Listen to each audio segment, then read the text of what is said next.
Hello and welcome to a special episode of the Buxton Barrow Man, episode 50, and I've been really wanting to make this video for some time now. So are you ready? It's a field! Oh, what else did you expect? It's literally in the title of the video.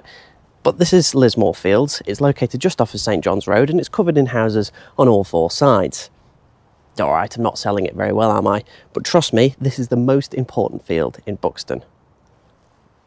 Now, well before Buxton was a place, before Stonehenge was even erected, I'm talking well over 6,000 years ago, people made Lismore Fields their home. This field contains the structural remains of a Mesolithic roundhouse, along with some flint implements. But that's not all. Remains of two Neolithic longhouses were also found on site, and very excitingly, there's evidence of cereal cultivation, right here in Lismore. Evidence of ember wheat, crab apples, hazelnuts and flax were found on the site. At the time of discovery, this was one of the earliest evidences of cereal cultivation in the country. An early proof that we were moving from hunter-gatherer to farmers as far back as 3,800 BC. Of course we're aware of this now, but how did anyone stumble across this in the first place?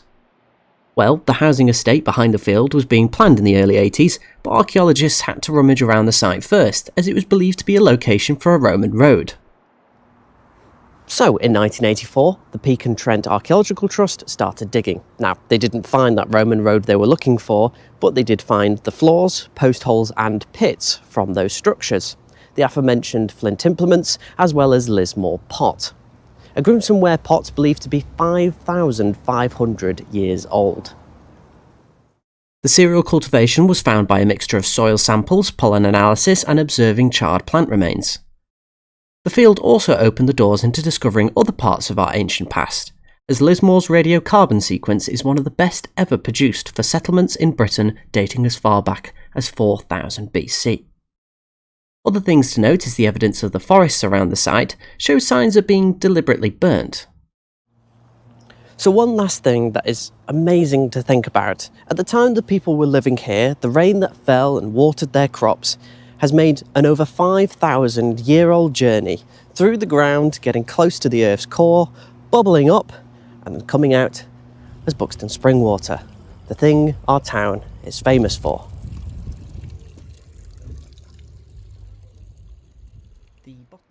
I first helped to make a video here a few years back for Elise Freshwater Blizzard. It's on her channel now, so go watch her take on Lismore Fields, up in that corner or in the description.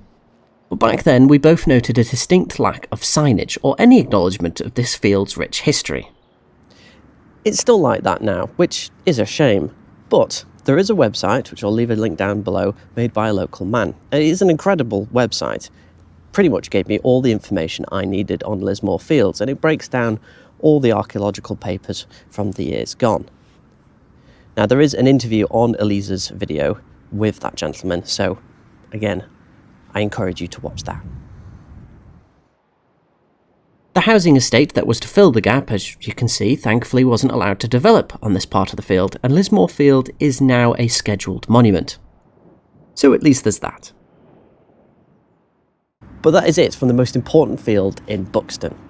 I want to say a special thank you to all my supporters on Ko-fi. Thank you very much for watching. I hope you enjoy the week, whatever it is that you get up to, and until next time, ta-ra.